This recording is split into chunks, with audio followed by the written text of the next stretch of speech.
Polity की class में आज हमारा टॉपिक है संविधान की विशेषताएं। इसके पहले मैंने संविधान इतिहास, भारत का संवैधानिक इतिहास, संविधान सभा और प्रस्तावना, ये जो तीनों टॉपिक है उसको मैंने कंप्लीट करा दिया है। तो आप सभी एक बार प्लेलिस्ट को चेकआउट जरूर कर लीजिएगा, आपको ये तीनों क्लासेस आपको प्लेलिस्ट में मिल जाएंगी। तो चलिए आज की क्लास को हम स्टार्ट करते हैं। आज के क्लास में पहला प्रश्न हो जाएगा, विश्व का सबसे बड़ा लिखित एवं सर्वाधिक व्यापक संविधान किस देश का है? ये आपको बताना है। ब्रिटेन, भारत, कनाडा या दक्षिण अफ्रीका का? इसमें आपका करेक्ट आंसर हो जाएगा बी, भारत का। दूसरा प्रश्न देख लेते हैं, भारतीय संविधान कैसा है? कठोर है, लचीला है, न ही कठोर और न ही लचीला है, यह कठोर और अंशतः लचीला है? तो इस प्रश्न का आपका आंसर हो जाएगा ऑप्शन नंबर डी, अंशतः कठोर और अंशतः लचीला हो जाएगा। ठीक है, चलिए आगे बढ़ते हैं। क्वेश्चन नंबर तीसरा क्या कह रहा है, भारत का संविधान किस प्रकार का है? नम्य, अनम्य, नम्य और अनम्य या इनमें से कोई नहीं? तो ध्यान रखिएगा, इसमें आपका ऑप्शन नंबर सी करेक्ट हो जाएगा, नम्य और अनम्य। क्वेश्चन नंबर चौथा देख लेते हैं, भारत के संविधान में भारत को माना गया है, क्या माना गया है? तो ध्यान रखिएगा, ऑप्शन नंबर सी करेक्ट हो जाएगा, राज्यों का एक यूनियन भारत के संविधान में भारत को माना गया है। अगला प्रश्न हमारा, भारत एक धर्मनिरपेक्ष देश है, इसका तात्पर्य क्या है? सभी नागरिक कानून के सामने समान हैं, उसका राज्य स्तर पर कोई धर्म नहीं है, सभी वयस्कों को चुनाव में मत देने का अधिकार है, सभी नागरिकों को भाषण देने की स्वतंत्रता है। तो इसमें आपका करेक्ट आंसर बी हो जाएगा, उसका राज्य स्तर पर कोई धर्म नहीं है, ये आपका करेक्ट आंसर हो जाएगा। देखिए, यदि आपने मेरा पॉलिटी की क्लास देखा हुआ है तो उसमें प्रस्तावना में मैंने जो प्रैक्टिस सेट कराया हुआ है उसमें एक प्रश्न था, 42वें संविधान संशोधन 1976 के द्वारा कौन कौन से शब्द जोड़े गए हैं? आपको पता है तो नीचे कमेंट करके जरूर बताइएगा। 3 शब्द में से मैं आपको एक शब्द बता दे रहा हूँ, समाजवाद जोड़ा गया था। 2 शब्द कौन है वो आप नीचे कमेंट करके जरूर बताइएगा। यदि आपने प्रस्तावना का वीडियो नहीं देखा है तो जरूर देख लीजिएगा, प्लेलिस्ट में आपको मिल जाएगा। चलिए आगे बढ़ते हैं। क्वेश्चन नंबर अगला, निम्नलिखित कथनों में कौन सा सही है? ये आपको बताना है। भारतीय संविधान अध्यात्मक है, भारत एक नाम मात्र का राजतंत्र है, भारत एक कुलीन तंत्र है, भारत एक संसाधनात्मक प्रजातंत्र है। तो इसमें आपका करेक्ट आंसर कौन सा हो जाएगा? डी हो जाएगा, भारत एक संसाधनात्मक प्रजातंत्र हो जाएगा। ठीक है, चलिए आगे बढ़ते हैं। क्वेश्चन नंबर 7वां, भारतीय संविधान के संबंध में कौन सा कथन सही कौन सा कथन सही है यहाँ पे पूछा जा रहा है।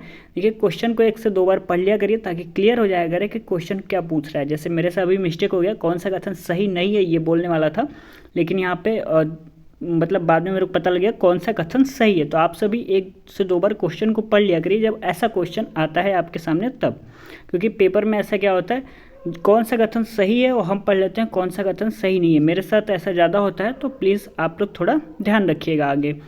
भारतीय संविधान के संबंध में कौन सा कथन सही है पूछा जा रहा है। ए कह रहा है यह एक मौलिक संविधान है, बी कह रहा है यह दूसरे देशों के संविधान से प्रभावित है, ऑप्शन नंबर सी यह दूसरे देशों के संविधान की बिल्कुल नकल है, और डी कह रहा है उपयुक्त सभी कथन गलत हैं। तो इस प्रश्न का आंसर हो जाएगा ऑप्शन नंबर बी, यह दूसरे देशों के संविधान से प्रभावित हो जाएगा। कौन सा आंसर? बी करेक्ट रहेगा, यह दूसरे देशों के संविधान से प्रभावित है, ध्यान रखिएगा इसको। चलिए आगे देख लेते हैं। क्वेश्चन नंबर 8वां क्या कह रहा है, निम्नलिखित में से कौन सा कथन सही है? ऑप्शन नंबर ए, भारत का संविधान भारत में संसदीय पद्धति की सरकार की व्यवस्था करता है, बी कह रहा है भारतीय संविधान द्वारा स्वतंत्र न्यायपालिका की स्थापना की गई है, ऑप्शन नंबर सी भारतीय संविधान भारत में विधि के शासन की व्यवस्था करता है, और डी कह रहा है उपयुक्त सभी। तो यहाँ पे ऑप्शन नंबर डी करेक्ट हो जाएगा, उपयुक्त सभी। क्वेश्चन नंबर 9वां देख लेते हैं, कौन सा कथन सही नहीं है। देखिए यहाँ पे क्वेश्चन कह रहा है कौन सा कथन सही नहीं है, ये आपको बताना है। तो चलिए देख लेते हैं। भारतीय संविधान निर्मित, लिखित और सर्वाधिक व्यापक है, भारत का संविधान प्रभुत्व संपन्न, लोकतंत्रात्मक, पंथनिरपेक्ष तथा समाजवादी संविधान है, भारतीय संविधान में मूल अधिकारों को समाविष्ट किया गया है, संविधान के प्रवर्तन के समय से ही संविधान में मूल कर्तव्य शामिल है। तो इसमें आपका कौन सा कथन सही नहीं है ये बताना है, तो डी यहाँ पे सही आपका हो जाएगा। ठीक है, यानी ये कथन सही नहीं है, संविधान के प्रवर्तन के समय से ही संविधान में मूल कर्तव्य शामिल है।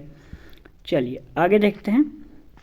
क्वेश्चन नंबर 10 क्या कह रहा है, निम्नलिखित में से कौन सा कथन सही है, यहाँ पे पूछा जा रहा है। भारतीय संविधान में कई विदेशी संविधान के तत्वों का समावेश किया गया है।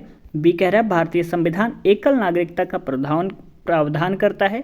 सी कह रहा है भारतीय संविधान वयस्क मताधिकार की व्यवस्था करता है। और डी कह रहा है उपयुक्त सभी। तो इसमें आपका करेक्ट आंसर डी हो जाएगा, उपयुक्त सभी। ये सारे जो कथन है वो सभी सही हो जाएंगे।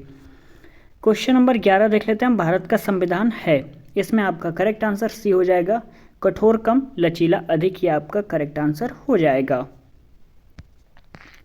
क्वेश्चन नंबर 12 देख लेते हैं। भारतीय संविधान का स्वरूप किस प्रकार का है? करेक्ट आंसर हो जाएगा ऑप्शन नंबर सी, संरचना में संघात्मक, भावना में एकात्मक।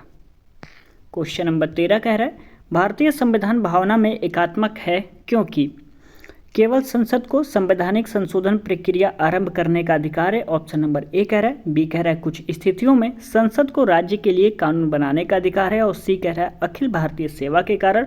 और डी जो ऑप्शन है वो कह रहा है उपयुक्त सभी। तो इस प्रश्न का जो आंसर है वो डी हो जाएगा, उपयुक्त सभी। एकात्मक क्यों है? यहाँ पे सारे स्टेटमेंट सही हैं, तो ऑप्शन नंबर डी यहाँ पे करेक्ट हो जाएगा। अगला प्रश्न देखते हैं। Question number 14। भारतीय संविधान के संदर्भ में कहा जाता है कि यह मौलिक संविधान है, वकीलों का स्वर्ग है, विकासशील संविधान है या तानाशाही संविधान है? करेक्ट आंसर यहाँ पे बी हो जाएगा, वकीलों का स्वर्ग है। ऑप्शन नंबर बी करेक्ट रहेगा, ध्यान रखिएगा। क्वेश्चन नंबर 15 देख लेते हैं। भारतीय संविधान पर सबसे अधिक प्रभाव किसका पड़ा है? भारत सरकार अधिनियम 1935 का, ब्रिटेन के संविधान का, या संयुक्त राज्य अमेरिका के संविधान का, या कनाडा के संविधान का? तो जो करेक्ट आंसर है बी हो जाएगा, भारत सरकार अधिनियम 1935 का। चलिए क्वेश्चन नंबर 16 देख लेते हैं। यह किससे निर्धारित होता है कि भारत का संविधान परिसंघीय है? तो इसमें आपका करेक्ट आंसर सी हो जाएगा, केंद्र एवं राज्य के बीच शक्तियों का विवरण। इससे यह निर्धारित होता है कि भारत का संविधान परिसंघीय है। क्वेश्चन नंबर 17 कह रहा है भारत में प्रजातंत्र इस तथ्य पर आधारित है कि ए कह रहा है संविधान लिखित है, बी कह रहा है यहाँ मौलिक अधिकार प्रदान किए गए हैं, और सी कह रहा है जनता से सरकारों को चुनने तथा बदलने का अधिकार प्राप्त है, और डी कह रहा है यहाँ राज्य के नीति निर्देशक तत्व हैं। ये तो इसमें आपका करेक्ट आंसर सी करेक्ट हो जाएगा, जनता से सरकारों को चुनने तथा बदलने का अधिकार प्राप्त है। राज्य के नीति निर्देशक तत्व यानी जो राज्य के नीति निर्देशक तत्व ये आपका किस भाग में आता है, ये आप लोग नीचे कमेंट करके जरूर बताइएगा, ठीक है। डीपीएसपी यह किस भाग में आता है आप लोग कमेंट करके जरूर बताइएगा। चलिए आगे देखते हैं। Question number 18। भारतीय संविधान में है 300 से अधिक आर्टिकल्स यानी अनुच्छेद, 350 से अधिक आर्टिकल, 400 से अधिक आर्टिकल्स या 500 से अधिक आर्टिकल? तो ऑप्शन नंबर सी करेक्ट हो जाएगा, 400 से अधिक आर्टिकल भारतीय संविधान में है। चलिए आगे देखते हैं। क्वेश्चन नंबर 19 कह रहा है भारत में किस प्रकार की शासन व्यवस्था अपनाई गई है? तो करेक्ट आंसर बी हो जाएगा, ब्रिटिश संसदात्मक प्रणाली, ठीक है। चलिए आगे देखते हैं। क्वेश्चन नंबर 20 क्या कह रहा है? भारतीय राजनीतिक व्यवस्था में इनमें से कौन सर्वोच्च है? सर्वोच्च न्यायालय, संविधान, संसद या धर्म? तो करेक्ट आंसर हो जाएगा यहाँ पे बी, संविधान। यह भारतीय राजनीतिक व्यवस्था में और संविधान जो है वो सबसे सर्वोच्च है। तो आज के क्लास में बस इतना ही, कुछ प्रश्न बाकी हैं उसको हम अगले वीडियो में कवर कर लेंगे।